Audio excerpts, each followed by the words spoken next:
on the board in 1996, were you using the term smart growth?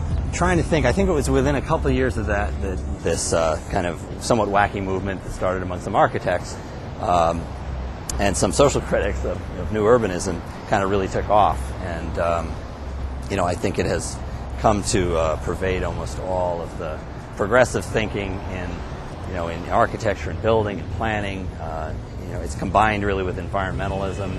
It's become a larger movement really within American society, which is why we just happen to be kind of at the nexus of all of that. Smart growth, that's just somebody thought that up later, and we said, oh, that's what we've been doing, smart growth. We're for that.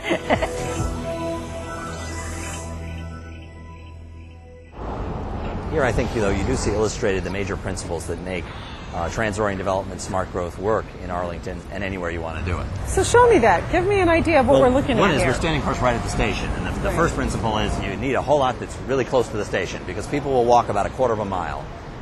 And so the first quarter of a mile is what's really important. 75% of the ridership of a station is from the first quarter mile radius. So as you see, there's activity here right across the street from the station in every direction. The second principle is walkability, and then the thirdly is mixed use. And you need to have a mix of uses so people are coming and going, so there's activity all day long and into the evening. And you can see that here with a mix of retail on the ground, which helps the walkability too, residential and office. So we have old buildings that are being preserved that have retail and office. We have brand new buildings that are retail on the ground floor and office. And if you look right across the street here, we have a site that's partially cleared. You have everything there in a block. We are across the street from a project called Arlington Gateway, which consists of the Westin Hotel, the Arlington Gateway office building, and then behind P.F. Chang's is a high-rise condominium project. And it sort of is typical of Boston projects that are, 50% commercial and 50% residential. But Chris, isn't that sort of a violation of the basic American principle that everything should be separate and you should have quiet residential neighborhoods here and you should have commercial over here and you should keep these things separated? Well, we do want a variety, and some people want quiet residential neighborhoods, and you have them just a few blocks away. Because really, when you go beyond a quarter of a mile, you're into the lower density almost right away in the traditional neighborhoods that we have that we've maintained as part of this plan. Over the years, but by and large, the character of the neighborhood has sustained itself.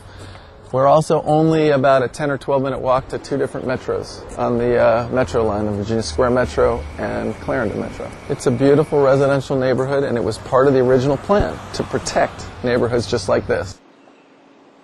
The opposite of smart growth is generally thought to be sprawl, which again is the pattern of development that we've been experiencing in the United States, particularly since World War II, predicated on the dominance of the automobile and cheap gasoline.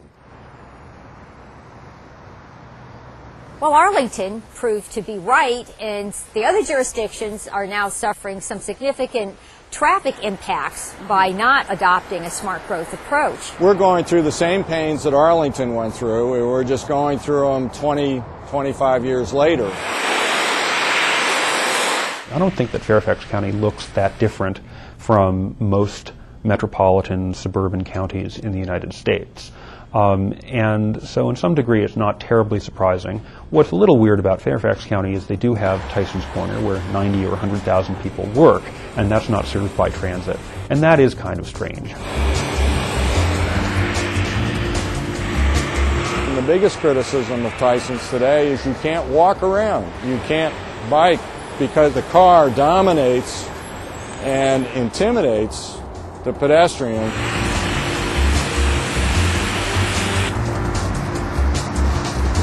We should be doing development here that generates the ridership without the accompanying cars. And essentially, that's what Arlington has done very successfully.